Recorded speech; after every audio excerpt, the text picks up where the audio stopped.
Halo healthy people, perkenalkan saya Afni. Kembali lagi bersama kami di podcast Ruang Hebat. Seru bincang sehat dan bermanfaat di episode ke-6.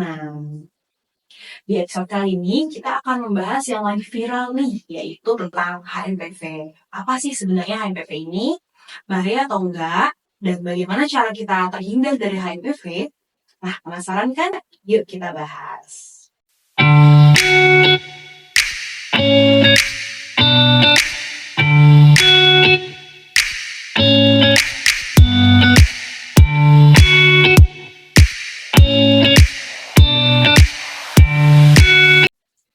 Nah, kita sudah kedatangan narasumber yang luar biasa nih pada hari ini, yaitu ada Dr. Nova. Selamat datang, dong.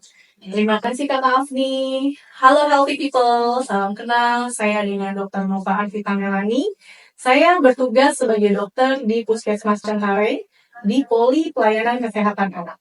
Mungkin bagi healthy people yang pernah berobat ke Puskesmas Cengkareng akan bertemu dengan saya. Udah berapa lama dong di Puskesmas Cengkareng? Saya sudah 12 tahun di Puskesmas Cengkareng. Wow, udah lama juga ya. Pengalamannya juga pasti banyak nih teman-teman, apalagi terkait si program ISPA dan pneumonia ini ya dok ya. Betul. Nah, jadi sebenarnya HMPV itu tuh apa sih dok ya sebenarnya? Baik, jadi kita pengenalan untuk kepanjangan dulu ya healthy people. HMPV tersebut adalah Human Metapneumovirus ya, yang mana virus tersebut akan menyerang saluran pernapasan dan bisa menyebabkan berbagai gejala dari mulai gejala ringan hingga gejala yang berat. Biasanya kalau pada gejala ringan, keluhannya hanya seperti flu biasa, pilek, batuk, sumeng-sumeng, meriang, atau panas tinggi. Tetapi bila dengan gejala yang berat, maka biasanya disertai dengan sesak nafas yang lebih mengarah kepada bronkiolitis dan pneumonia. Sebenarnya HMPV ini itu sudah dari tahun 2001 kalau people ditemukan di Belanda. Tetapi dengan perjalanan waktu, akhirnya di Indonesia baru ditemukan sekarang ada virus HMPV. Oke, jadi sebenarnya virus ini udah lama ya dok ya, tapi baru booming gitu viralnya sekarang gitu ya. Betul. Jadi memang karena udah lama dan baru ada di Indonesia di tahun 2024 ini. Virusnya ini bisa menular lewat apa ya dok? Dan kenapa penularannya itu mungkin bisa cepat gitu ya? Jadi untuk healthy people kita perlu tahu di sini bahwa karena HMPV ini gejalanya sama dengan batuk pilek kita pada biasanya, sehingga penularannya itu sebenarnya sama ya.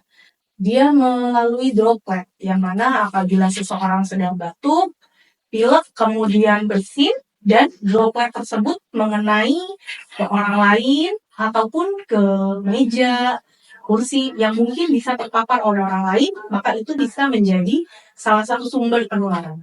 Oke, jadi di sini memang kondisi kita untuk menjaga pH-base itu penting ya, karena kalau dilihat-lihat penularannya ini mirip sama COVID nih gitu ya. Jadi memang kalau misalnya COVID kan kita udah terlatih ya, dari mulai pakai masker, mencuci tangan, itu udah kita seharusnya menghadapi HMPV ini sekarang sudah sangat terlatih gitu. Karena kita sudah terbiasa pada saat kita COVID, healthy people tentu pasti mengalami kita beli masker rame-rame, ya kan? Kita menggunakan selalu mencuci tangan ketika beraktivitas. Kemudian kita juga ada berjarak dengan orang lain seperti itu. Nah, kalau dari sini sebenarnya kan virus HMPV ini bisa dibilang ini ya dok ya, sama dengan penyakit ISPA yang lain gitu. Nah, gimana sih cara kita untuk membedakan gejala gitu antara si HMPV dengan penyakit ISPA lainnya? Jadi untuk membedakan HMPV dengan flu biasa, ini tidak bisa dilihat secara fisik atau ya kita lihat nih ada orang batuk 3 orang, lalu kita lihat ini virus biasa, ini HMPV. Itu nggak bisa dibedakan seperti itu. Karena pada dasarnya sama, ketika HMPV ini dia gejalanya ringan, maka dia akan menunjukkan gejala ringan biasa. ya. Tetapi bila dia ke arah yang lebih memberat, dia akan ada sesak nafas. Nah, itu baru biasanya akan kita lakukan pemeriksaan lebih lanjut, ya. Entah itu kita akan lakukan pemeriksaan swab, ya, untuk memastikan apakah memang virus tersebut adalah virus HMPV seperti itu. Healthy people perlu diingat di sini ya, HMPV itu masa inkubasinya dia biasanya akan terjadi 3-6 hari. Dan periode infeksinya itu akan terjadi pada 3-5 hari. Jadi misalnya seseorang terinfeksi HMPV itu dia tidak akan punya gejala pada 3-6 hari. Tetapi setelah 6 hari bisa jadi dia akhirnya mulai muncul gejala seperti batuk, pilek, dan demam tersebut. Ya. Nah, gejala-gejala klinisnya tadi yang tadi udah saya infokan bahwa ada gejala ringan dan gejala yang berat. Pada gejala ringan, orang-orang hanya mengeluhkan batuk dan pilek biasa, hanya meminum obat-obatan untuk obat pilek, obat batuk, dan obat demam biasa, maka dia akan hilang gejalanya. Dan apabila dengan kondisi HMPV dengan gejala berat, maka itu akan biasanya timbul ada sesak. Nah, itu harus kita periksa kembali terlebih dahulu. Apakah sesak tersebut bisa kita tata laksana di puskesmas, ataupun memang perlu kita rujuk. Nah, pastikan healthy people mau tahu dong ya, kapan sih kita harus waspada? Yang seperti apa sih HMPV di sekitar kita, baik oleh untuk lingkungan keluarga kita maupun masyarakat. Jadi, pada HMPV tersebut sama dengan virus-virus lainnya, yang mana dia akan rentan, ya sangat rentan, itu apabila terjadi pada lansia yang usianya lebih dari 65 tahun, kemudian pada anak-anak yang usianya kurang dari 14 tahun, dan pada orang-orang yang dengan penyakit kronis seperti ada PPOK, asma, penyakit ginjal, penyakit hipertensi, dan diabetes. Dan orang-orang yang memiliki penyakit sistem imun, itu juga termasuk menjadi salah satu orang yang rentan terkena HMPV, Kak. Gitu ya.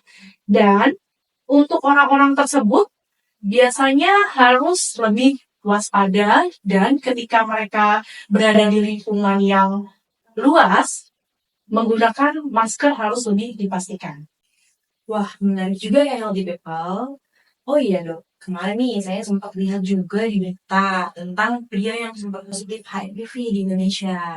Nah, tadi kan kita udah sempat bicara nih terkait pengertian sama cara penularannya. Nah, sebenarnya bagaimana sih cara kita mencegah virus ini supaya gak menyerang tubuh kita? Baik healthy people, jadi untuk bagaimana sih cara mencegah supaya kita tidak terkena virus seperti itu mungkin ya, karena pada dasarnya semua virus harusnya baiknya jangan ya. Jadi pertama-tama adalah kita dengan kebiasaan sehari-hari PHBS, yaitu perilaku hidup bersih dan sehat. Yang paling gampang adalah mencuci tangan ya. Jadi harus rutin melakukan mencuci tangan dengan 6 langkah. Yang dilakukan bisa paling sedikit minimal itu 4 kali ya. Dan apabila healthy people kontak atau habis turun dari busway, atau turun habis mau makan, atau misalnya habis bekerja, itu lakukan rutin tetap mencuci tangan ya. Karena itu adalah hal yang paling mudah pertama kali untuk kita lakukan mencegah kita terkena virus. Kemudian yang kedua, memakai masker ya. Harusnya kita sudah terlatih karena kita sudah terpapar dengan COVID ya, Indonesia, dan itu menurut saya sudah menjadi budaya kebiasaan kita. Ketika kita batuk atau berada di sekitar orang-orang yang batuk, maka menggunakan masker itu adalah pilihan yang baik. Ya. Kemudian yang bisa kita lakukan adalah apabila healthy people merasa sedang sakit ya, ketika mau batuk dan bersin, maka harus dengan cara yang benar ya, dengan melakukannya itu posisinya seperti ini ya. Agar apa? Agar virusnya tidak menulari orang lain juga. Kemudian hindari kontak erat dengan orang yang bergejala. Jadi bukan berarti artinya karena kita sakit terus kita jauhin, nggak gitu juga ya. Healthy people bisa mengingatkan maskernya dipakai ya, itu sangat membantu kita. Kemudian yang terakhir adalah itu tugas kita bersama, ya, menjaga kesehatan lingkungan. Artinya kita sebagai masyarakat, baik di dalam lingkungan pekerjaan, di lingkungan rumah, di lingkungan umum, bahkan di transportasi umum sekalipun, kita juga harus menjaga lingkungan bersama-sama. Agar apa? Agar ketika virus tersebut datang dengan kondisi yang bersih, maka otomatis tidak akan mudah tertular untuk orang lainnya. Seperti itu, healthy people. Jadi healthy people, kita nggak perlu panik lagi ya, karena sebenarnya penyakit dari HIV ini bisa kita cegah bersama. Dan kunci utamanya itu dari PHBS ya dok ya. Betul. PHBS-nya harus ditegakkan gitu, harus didisiplinkan.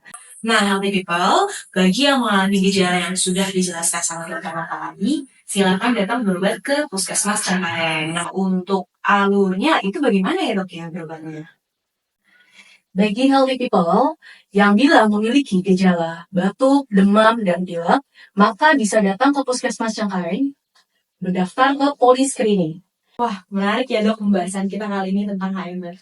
Terima kasih dok sudah datang dan hadir di podcast ini. Sama-sama Kak Afni.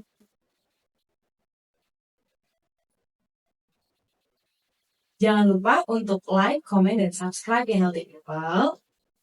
Puskesmas Cengkareng, hebat dan profesional.